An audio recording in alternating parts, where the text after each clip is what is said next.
नमस्कार दोस्तों, हर संडे की तरह आपके साथ जुड़ चुका हूँ।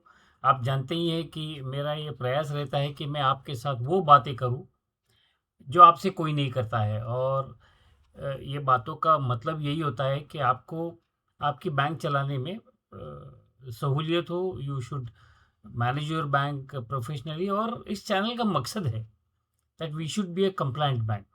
जो रिज़र्व बैंक के कानून है उनका पालन और परिचालन हमें करना बहुत ही आवश्यक है। आज मैं एक सब्जेक्ट पे बात करने वाला हूँ जो बहुत ही इम्पोर्टेंट है और हमारे बैंकर लोग इसे जानते नहीं हैं। हमारे स्टैट्यूटरी ऑडिटर्स इसे जानते हैं लेकिन हमें उसका इम्पैक्ट इम्प्लीकेशन पता नहीं है। आज मैं दोनों को एड्रेस करने वाला हूँ। जो तुम्हारे स्टैट्यूटरी ऑडिटर्स हैं उनको भी और जितने भी आज बैंकर्स ये चैनल को देखते हैं उनके लिए भी आज ये विशेष टिप्पणी कहो या स्पेशल इनपुट कहो, इसको आप मान सकते हैं और आपको सेशन के अंत में समझ में आ जाएगा कि आज के विषय का मतलब क्या है और हमें क्या करना चाहिए। दोस्तों आज मैं qualification of audit report of an urban cooperative bank, the role of statutory auditor and role of the bank, इन दो चीज़ों पे बात करने वाला हूँ। ये बहुत ही इम्पोर्टेंट चीज़ें हैं। ये ऑडिट का सेशन चल रहा है। जैसे ही आप जानते हैं कि audit is virtually N assurance function और रिजर्व बैंक इसके ऊपर बहुत अहमियत रखती है। Is lot of significance and importance that is being given. Typically क्या होता है, ऑडिटर्स और बैंक इतने घुल मिल जाते हैं कि वो ये इस एश्योरेंस फंक्शन को ऑब्जेक्टिवली कई बार नहीं लेते हैं। जैसे कि मैंने एक वीडियो बनाया था, आपको याद होगा कि भाई जो स्टैट्यूटरी ऑडिटर को नहीं मिल रहा है, जो उसके रिपोर्ट में नहीं आ रहा है, वो रिजर्व बैंक के इंस्पेक्शन में निकलता है। मतलब क्या है? मतलब साफ है, या तो ऑडिटर्स उनके काम में कहीं कमी है, उनके काम में कमी है, बैंक कुछ छुपा रही है। इससे रेगुलेटर को और जितने भी स्टेक होल्डर्स है, डिपॉजिटर्स है, जितने भी लोग आपके साथ बैंकिंग करते हैं, उनके लिए ये ठीक नहीं है। आपको ट्रांसपेरेंट रहना है, आपको कंप्लायंट रहना है। तो आज मैं क्वालिफिकेशन ऑफ ऑडिट रिपोर्ट और role of the auditors and your role to understand and avoid qualification, इसके मायने क्या है, इसके रेगुलेशंस क्या है, रिजर्व बैंक की गाइडलाइंस क्या कहती है, इसके बारे में मैं आज इस बारे में चर्चा करूंगा। जैसे कि आप जानते हैं कि आप जो बैलेंस शीट में पब्लिश करते हो, आपका ऑडिट होने के बाद there is a 2 page report that gives. और वो 2 पेज रिपोर्ट में अगर आप पढ़ोगे तो आपको ध्यान में आएगा कि वो ऑडिटर क्या कहता है कि मुझे सब इन्फॉर्मेशन मिली, जो भी इन्फॉर्मेशन है वो बीआर एक्ट के हिसाब से है, आरबीआई के गाइडलाइंस के हिसाब से है, और जो प्रॉफिट एंड लॉस बनाया गया है या बैलेंस शीट बनाई गई है वो ट्रू एंड फेयर वैल्यू है, ट्रू एंड फेयर रिफ्लेक्शन है ऑफ द बैंक्स बिजनेस। अब इसको कई बार छेद देने वाली चीज़ें होती हैं और उसमें जिसको हम कहते हैं ना कि ऑडिटर्स कई बार इसको टालते हैं, लेकिन उन्हें टालना नहीं चाहिए।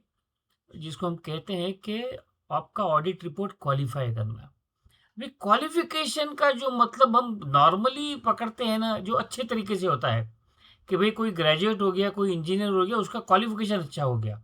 ऑडिट के बारे में qualification word is not good. Qualification means there are things which are not good in your bank. So किसी भी हालत में फ्रॉम द बैंकर्स पर्सपेक्टिव मुझे ये मेरा ये मानना है कि आपको क्वालिफिकेशन टालना है। हालांकि अभी बासिल 3 के कुछ नॉर्म्स हमारे अर्बन कोऑपरेटिव बैंक्स को नहीं आए हैं, लेकिन कमर्शियल बैंक को आए हैं। अगर ऑडिट रिपोर्ट क्वालिफाई होता है, चार्टर्ड अकाउंटेंट ही ऑडिट कर सकता है, ये आप पक्का ध्यान में रखो। कोई भी कॉस्ट अकाउंटेंट या इंडियन मैनेजमेंट एसोसिएशन वाला कोई भी बंदा आपका ऑडिट नहीं कर सकता है, या जीडीसीए वाला नहीं कर सकता है। ऑडिट कौन कर सकता है, इसका डेफिनेशन बीआर एक्ट में दिया गया है और वो डेफिनेशन चार्टर्ड अकाउंटेंट का है। वो आप जानते ही हैं कि ICI is an institute which has come on the basis of the parliamentary provisions, it's a parliamentary act. तो जो बंदा सीए है वो बंदा जेन्युइन है या नहीं है, उसके नंबर से आप इंस्टीट्यूट की लिस्ट चेक कर सकते हो कि ये बंदा रियली सीए है या नहीं है। लेकिन अगर वो सीए है तो वही आपका ऑडिट कर सकता है। उसके बारे में रिजर्व बैंक ने बहुत सारी प्रिस्क्रिप्शन लाई है, वो भी जैसा सब्जेक्ट खुलते जाएगा उसके बारे में भी बताऊंगा मैं। तो ये क्वालिफिकेशन क्या होता है? क्वालिफिकेशन, तुम्हारा ऑडिटर तुम्हारा जो फाइनेंशियल स्टेटमेंट पी&एल और बैलेंस शीट उसको क्वालिफाई कब करता है? उसको कभी भी लगता है कि अगर तुम्हारे फाइनेंशियल स्टेटमेंट्स में गलती है, आपने जो फाइनेंशियल स्टेटमेंट निकाले हैं, प्रॉफिट एंड लॉस निकाला है या बैलेंस शीट निकाली है, उसमें मटेरियल एरर है। यानी एरर ऐसा है कि जिससे जो आपके स्टेक होल्डर्स है उनको गलतफहमी हो सकती है। यानी आपकी परिस्थिति बहुत बुरी है लेकिन आप अच्छी बता रहे हो, that is a material statement या मिस स्टेटमेंट, आप गलत इंफॉर्मेशन दे रहे हो। दूसरा, जब वो ऑडिट करते वक्त उन्हें अगर कोई सफिशिएंट एविडेंस नहीं मिलता है, आप जो भी ऑडिट में ऑडिटर एविडेंस मांगता है वो अगर आप देते नहीं हो, अप्रोप्रिएट एविडेंसेस किसी भी ट्रांजैक्शन को सपोर्ट करने के लिए देते नहीं हो, मटेरियल है, सब जगह पे इम्पैक्ट नहीं कर रहा है लेकिन मटेरियल है, तो उसका मतलब ये है कि आपके फाइनेंशियल स्टेटमेंट्स रिलायबल नहीं है। अगर आपके फाइनेंशियल स्टेटमेंट्स रिलायबल नहीं है तो ऑडिटर उसको, उसका जो ओपिनियन है ट्रू एंड फेयर वैल्यू का, उसको चेंज कर सकता है, जिसको हम कहते हैं मॉडिफाई कर सकता है। और उसी कड़ी में आता है क्वालिफाइड ओपिनियन, जिसको हम कहते हैं क्वालिफिकेशन और क्वालिफाइड ऑडिट रिपोर्ट। इसमें भी दो तीन पहलू हैं, जिसमें ये कहा जाता है कि कई बार ऑडिटर बहुत एडवर्स ओपिनियन दे सकता है। आपके बैलेंस शीट में बहुत ही बड़ी गलती है और आप उसको सुधारने में नहीं तैयार हो, सुधार नहीं कर रहे हो, he can give adverse opinion report and he can give a disclaimer of opinion also, यानी वो हाथ झाड़ सकता है। कहने का मतलब क्या है कि qualification is the most common way of telling the world that all is not well. अभी ये सही चीज़ है कि कई बार तुम्हारे मेंबर्स जो हैं ये पूरा बैलेंस शीट और ऑडिट रिपोर्ट पढ़ते नहीं है, लेकिन जो पढ़ता है उसे समझ में आता है। स्टैट्यूटरी ऑडिटर आपका रिपोर्ट जो है, आपकी बैलेंस शीट पी&एल है, कब क्वालिफाई कर सकता है? सिंपल सिंपल चीज़ें वही मैं बता रहा हूँ आपको। एक तो है कि आपका जो इनकम रिकग्निशन है वो आपने सही नहीं किया, आपने एनपीए गलत क्लासिफाई किए, या एनपीए होने के बाद भी आपने वो लोन के ऊपर का इंटरेस्ट आपके पी&एल में ले लिया। इसका मतलब है आपने प्रॉफिट ओवरस्टेट किया या फिर प्रॉफिट अंडरस्टेट किया। ये क्वालिफिकेशन की वजह हो सकती है। हम लोग कई बार ये सोचते हैं इसमें कि हमने बीडीडर की इतनी प्रोविजन करके रखी है कि हमारा प्रोविजन कवरेज रेशियो 125% है। अकाउंटिंग स्टैंडर्ड्स के हिसाब से ये गलत है, क्योंकि अगर 100 रुपये का लोन है और 100 रुपये का लोन आपका एनपीए होता है तो उसके सामने प्रोविजन सिर्फ 100 रुपये की हो सकती है, 125 रुपये की नहीं। उसका दूसरा मतलब ये आता है कि आपने जो 25 रुपये का एडिशनल बीडीडर किया, आपने प्रॉफिट सप्रेस करने की कोशिश की। So that is not a true and fair value. So उसके लिए भी अगर आपने नहीं सुधारा तो during the course of the audit जो मैं कह रहा हूँ वो आप अगर करेक्शन करते हो तो क्वालिफिकेशन नहीं आएगा। लेकिन अगर आप नहीं करते हो, अड़े रहते हो, तो auditor can qualify your report. Please understand this. तो मैं ये कह रहा था कि जब भी इनकरेक्ट इनकम रिकग्निशन आपका होता है तो उसमें क्वालिफिकेशन आ सकता है अगर आप उसमें सुधार नहीं करते हो। प्रोविजन के बारे में भी जैसे मैंने ओवर प्रोविजन के लिए कहा, वैसे अंडर प्रोविजन की भी बात है। प्रोविजन रिक्वायर्ड है 5 करोड़ की, आपने की है 2 करोड़ की, आप एडिशनल 3 करोड़ नहीं कर रहे हो, क्वालिफाई हो सकता है। The report can be qualified क्योंकि इसका मटेरियल इम्पैक्ट आपके पी&एल पे आता है। आपने एनपीए क्लासिफिकेशन ढंग से नहीं किया, क्वालिफिकेशन आ सकता है, क्योंकि अगर जो अकाउंट एनपीए है उसको आप स्टैंडर्ड पकड़ के चल रहे हो, उसका इम्पैक्ट कहाँ कहाँ पे आता है? आपके प्रॉफिटेबिलिटी पे आता है, आपके कैपिटल एडिक्वेसी पे आता है, आपके रेगुलेटरी कंप्लायंस पे आता है। तो statutory auditor can qualify your report. Investment का वैल्यूएशन, स्पेशली नॉन एसएलआर का, आपने ढंग से नहीं किया तो क्वालिफाई हो सकता है। फ्रॉड हो गया डिस्क्लोजर नहीं लाया, फिर उसकी प्रोविजन जो है या तो 100% इमीडिएटली या फिर in 4 quarters, these are the guidelines, वो अगर आप नहीं करते हो तो क्वालिफिकेशन आ सकता है। और एक सबसे बड़ी चीज़ है, ऑडिट करते वक्त जब ऑडिटर को लगता है कि तुम्हारे यहाँ इंटरनल कंट्रोल ढंग की नहीं है, कोई भी तुम्हारे सीबीएस में कहीं पे भी जाके कुछ भी एंट्री कर रहा है, there is no maker checker, या फिर तुम्हारा इंटरनल कंट्रोल ही वीक है, देयर इज नो कंट्रोल, दाया हाथ क्या कर रहा है ये बाएं हाथ को मालूम नहीं है, auditor can qualify on the basis of poor internal controls. This is a very broad concept. मैं इसके बहुत सारे एग्जाम्पल दे सकता हूँ, लेकिन वीडियो बहुत ही लंबा हो जाएगा, इसलिए मैं ज़्यादा एग्जाम्पल नहीं दे सकता हूँ। लेकिन इंटरनल कंट्रोल के ऊपर रिजर्व बैंक भी ये चाहती है कि आपके इंटरनल कंट्रोल अच्छे रहें। दूसरी एक बात है, अगर आपकी बैंक में लिक्विडिटी या रन चल रहा है या आपके सॉल्वेंसी में इश्यू है, तो इसका मतलब ये है, टेक्निकली उसको कहा जाता है कि गोइंग कंसर्न इशू है, आप जिंदा रहोगे या नहीं ये सवाल है। अगर ये सवाल है, रिपोर्ट क्वालिफाई हो सकता है। When there is huge withdrawals you are facing, report can be qualified. सबसे इंपॉर्टेंट चीज है, रेगुलेटरी वायलेशन आप करते हो आरबीआई का, उसको नहीं सुधारते हो, रिपोर्ट क्वालिफाई होगा। अब ये जब रिपोर्ट क्वालिफाई होगा, तो अभी जो 10 साल का नाटक चल रहा है आप सब जानते ही हैं। अभी सब ऑडिटर्स जागरूक हो गए हैं। That is the BR act provision, that is the provision under banking regulation act which has become effective from 1 August 2025। आपके बोर्ड में कोई बंदे हैं 10 साल के ऊपर फिर भी कंटिन्यू कर रहे हैं, so you are violating the banking regulation act.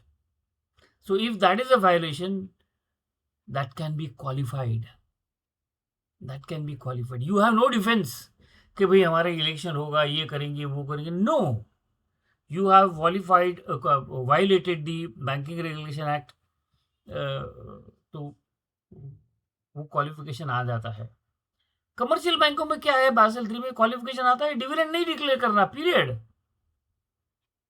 तुम्हारे लिए क्या है, आया नहीं है लेकिन वो आ सकता है, आएगा धीरे धीरे। जैसे ऑपरेशनल रिस्क के लिए ऊपर कैपिटल एडिक्वेसी की रिक्वायरमेंट आएगी, वैसा ही अगर क्वालिफिकेशन आपके ऑडिट रिपोर्ट में आता है, इस वक्त नहीं है लेकिन कल जा करके आपको डिविडेंड देने की परमिशन नहीं होगी, अगर क्वालिफिकेशन है तो आरबीआई इंटरवेंशन उसमें बढ़ जाएगा। नॉर्मली ये स्टैट्यूटरी ऑडिटर लोग जो होते हैं वो क्वालिफिकेशन किस तरह से करते हैं, उनके लिए एक उनका स्टैंडर्ड्स ऑन अकाउंटिंग है, उसमें SS 705 आता है, जिसको वो कहते हैं कि मॉडिफाइड ओपिनियन देना। उसकी प्रोसेस डिफाइन की गई है। क्या है प्रोसेस, मटेरियल मिसस्टेटमेंट या लिमिटेशन इस्टेब्लिश करो, आइडेंटिफाई करो, एविडेंसेस इकट्ठा करो, ये होने के बाद मैनेजमेंट के साथ डिस्कस करो, मैनेजमेंट सुधारती है, बात खत्म हो जाती है। If the auditor has to seek a correction from the management, आपसे डिस्कस किए बगैर रिपोर्ट क्वालिफाई नहीं होगा, ये बात भी पक्की ध्यान में रखो। तो जब आपसे डिस्कस होगा as a banker, you have to do the correction, because these are the powers with the auditors. उसके बाद में वो मटेरियलिटी इवेल्युएट करते हैं, करेक्शन किया तो ठीक है, नहीं किया तो उसका मटेरियलिटी इवेल्युएट करते हैं। Then they have to draft the basis for qualified opinion, उनको बेसिस ड्राफ्ट करना पड़ता है, क्लियर, वो वेग नहीं लिख सकते हैं।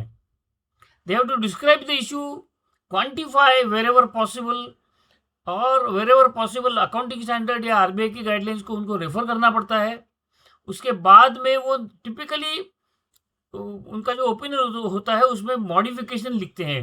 उसका टिपिकल वर्डिंग क्या होता है, स्टैट्यूटरी ऑर्डर का क्वालिफिकेशन के लिए वर्डिंग इस तरह का होता है, in our opinion except for the effects of the matter described in the basis of qualified opinion section so and so. तो बाकी सब ठीक है, लेकिन this is the qualification that you are carrying. RBI क्या एक्सपेक्ट करता है, RBI auditor से भी एक्सपेक्ट करता है और आपसे भी एक्सपेक्ट करता है। क्या एक्सपेक्ट करता है कि भाई आप रेगुलेटरी कंप्लाइंट रहो। आरबीआई ऑडिटर्स को इंडिपेंडेंस अलग अलग तरह से देती है। उनका जो regulatory architecture for urban cooperative banks है, has been reinforced in the last 2 और 3 ईयर्स। यानी उसमें उनके अपॉइंटमेंट में उन्होंने बहुत सारे बदलाव लाए हैं। उसमें उन्होंने जिसको हम कहते हैं कि कूलिंग पीरियड, 6 साल का कूलिंग पीरियड का कंसेप्ट लाया है। और आपको रिकमेंड करना पड़ता है prior to going to EGM for approval of appointment of statutory auditor. RBI का अप्रूवल आपको लेना पड़ता है। वो आपने लेने के बाद में उनकी इंडिपेंडेंस रिक्वायरमेंट और branch coverage standards, reporting discipline, ये सब देखा जाता है। उसके बाद में आरबीआई उसमें परमिशन देती है। सेक्शन 31A में जो गाइडलाइंस है, उनके इंडिपेंडेंस के बारे में बहुत कुछ लिखा गया है। और आईसीआई की गाइडलाइंस क्या है क्वालिफिकेशन के बारे में? आईसीआई के स्टैंडर्ड्स ऑन अकाउंटिंग कौन कौन से हैं? एक है S 700, that is forming an opinion. S 705, that is modification of opinion. S 706, emphasis of the matter, इसके बारे में मैं आऊंगा। S 570, going concern. S 250, laws and regulations. S 240, frauds. ये स्टैंडर्ड्स गवर्न करते हैं कि आपका रिपोर्ट किस तरह से और कैसे क्वालिफाई होगा या मॉडिफाई होगा। Qualification can never be vague, it has to be specific, evidence based, discussed, measurable and also professionally worded. अभी इसमें और एक चीज है, कई बार ऑडिटर लोग क्वालिफिकेशन नहीं देना चाहते हैं, लेकिन उनको लगता है कि ये मामला बहुत महत्वपूर्ण है, इतना सीरियस नहीं है। So, there is a terminology that is used by the auditors, that is emphasis of the matter. एक है क्वालिफिकेशन, जिसके बारे में मैंने अभी बात की, दूसरा है एम्फेसिस ऑफ द मैटर। फर्क क्या है? क्वालिफिकेशन बहुत सीरियस होता है। एम्फेसिस ऑफ द मैटर में मैं ये कहूंगा कि वो इंपॉर्टेंट डिस्क्लोजर देते हैं आपके बारे में। क्या आपके फाइनेंशियल स्टेटमेंट में इंपैक्ट आता है? क्वालिफिकेशन से शायद, एम्फेसिस ऑफ द मैटर से नहीं। एम्फेसिस ऑफ द मैटर से फाइनेंशियल स्टेटमेंट में शायद इंपैक्ट नहीं होगा। True and fair value qualification से इंपैक्ट करती है। एम्फेसिस ऑफ द मैटर से ट्रू एंड फेयर व्यू जो होता है, वैल्यू या व्यू जो होता है, वो इंपैक्ट नहीं करता है। कहने का मतलब ये है, emphasis of the matter is only inviting attention of the reader, regulator, stakeholders. True and fair view नहीं बदलता है एम्फेसिस ऑफ द मैटर में। जैसे कि मैंने कहा कि क्वालिफिकेशन के कॉमन रीजंस होते हैं, आप जानते हैं, मैं सिर्फ दोहरा रहा हूँ, रिपीट कर रहा हूँ। एक तो एक एनपीए का अंडरस्टेटमेंट आप करते हो, प्रोविजन का शॉर्टफॉल आप करते हो, एवरग्रीन करते हो, लोन्स को एवरग्रीन करते हो, ट्रेजरी वैल्यूएशन में गलतियां करते हो, फ्रॉड रिकॉग्नाइज नहीं करते हो, सस्पेंस अकाउंट में झमेला होता है, इंटर ब्रांच रिकंसिलेशन नहीं होता है। वेरी इंपॉर्टेंट है, inter branch reconciliation is a fraud prone area. Now if it is not reconciled, that is a serious area where the report can be qualified. Going concern uncertainty है, तो वो हो सकता है। रिलेटेड पार्टी लेंडिंग में भी problem हो सकता है, और ये स्कोप अभी बढ़ रहा है। रिस्पॉन्सिबल बिजनेस कंडक्ट और कॉर्पोरेट गवर्नेंस के जो सब्जेक्ट आए हैं, उसके बारे में ये स्कोप बढ़ते जा रहा है। रिपोर्ट क्वालिफाई होने के बाद में अर्बन कोऑपरेटिव बैंकों के लिए क्या क्या परिणाम हो सकता है? Regulator will step in, supervisory scrutiny बढ़ेगी, मैनेजमेंट की अकाउंटेबिलिटी बढ़ेगी। Reserve bank of India special या फोरेंसिक ऑडिट करने के लिए बोल सकती है। डिपॉजिटर को चिंता हो जाएगी आपके। गवर्नेंस में रिजर्व बैंक इंटरवेंशन कर सकती है, वो बोर्ड को रिमूव कर सकती है अगर सीरियस क्वालिफिकेशन है तो। रिपीटेड क्वालिफिकेशन का आना, इसका मतलब ये है कि आपके यहाँ बहुत ही बड़ा प्रॉब्लम चल रहा है। आपका ऑडिटर आपके साथ काम कर रहा है, आपका दोस्त बन गया है, you have become family friends, तो आप उसको कन्विंस करते हो, यार ये क्वालिफाई मत करो। एक बात बताऊं आपको, रिजर्व बैंक के इंस्पेक्शन में जो ऑडिटर ने नहीं निकाला है, आरबीआई के इंस्पेक्टर ने निकाला, तो उसमें ज़्यादा से ज़्यादा क्या होगा? आपको फाइनेंशियल पेनल्टी होगी, आपकी ग्रोथ रुक जाएगी। लेकिन स्टैट्यूटरी ऑडिटर अगर क्वालिफिकेशन नहीं देता है, जहां पे ड्यू है, जहां पे आवश्यक है, वो अगर नहीं देता है, आईसीआई का डिसिप्लिनरी कमेटी आ जाता है, नफरा का स्क्रूटिनी आ जाएगा उसमें, उसकी सिविल लायबिलिटी बढ़ जाएगी, उसके रेपुटेशन को डैमेज होगा, he will be debarred from audit, and he will be debarred not only from the membership if the matter is serious. तो स्टैट्यूटरी ऑडिटर्स भी ये प्रोफेशनल रिस्क लेगा नहीं, इसलिए स्टैट्यूटरी ऑडिटर्स को क्या करना चाहिए, उन्हें आरबीआई के नॉर्म्स अच्छे से समझने चाहिए, reconcile divergences independently, quantify the material deviation, avoid management influence, दबाव में मत आओ, maintain robust working papers, evidences रखो आपने क्या किया है, और आईसीआई के फॉर्मेट, बीआरएफ के फॉर्मेट जो बैंकों के लिए प्रिस्क्राइब किए गए हैं या रिजर्व बैंक में प्रिस्क्राइब किए गए हैं, उसमें डिविएशन मत करो, अनरिजॉल्व इश्यूज एस्केलेट करते जाओ। कहने का मतलब क्या है, this is a very important issue. Qualification as a banker आपको हमेशा टालना है। इसका मतलब ये है कि जो भी ऑडिटर कहता है वो करो, अगर आप वो नहीं करोगे, he has this weapon of qualifying the report, वो तो छूट जाएगा, and then you will face the music as a bank. तो ये जो कॉमन रीजन तो मैंने आपको बताई है। एक बात बताता हूँ मैं, अब सबसे सुंदर बात जो कही गई है कि बैंकिंग में कई बार silence is considered as negligence. अगर तुम्हारा ऑडिटर साइलेंट है या एज अ बैंक आप भी साइलेंट रहते हो, चुप बैठते हो, और फिर रिजर्व बैंक आके ढूंढती है, that is negligence. So silence is negligence, इस चीज को हमेशा ध्यान में रखिएगा। क्वालिफिकेशन मत लीजिएगा, emphasis of the matter is the concern of the auditor, उसको लगता है कि ये होना चाहिए। नेगेटिव ओपिनियन कभी मत लीजिएगा, एडवर्स ओपिनियन कभी मत लीजिएगा। Cooperate with the auditors and bring in auditors whom you pay satisfactorily, so you get the quality of services that you expect from them. छुपाने की कोई जरूरत नहीं है, आज छुपाओगे कल क्या करोगे। So thank you so much for watching this video, please like, subscribe and share this video. और मैंने अगर कुछ गलत कहा है, मेरे ऑडिटर्स बंधु अगर देख रहे हैं, मुझे बताओ, प्लीज टेल मी। मेरे डिस्क्रिप्शन में ईमेल होता है, you can write to me. Thank you so much for watching. Thank you.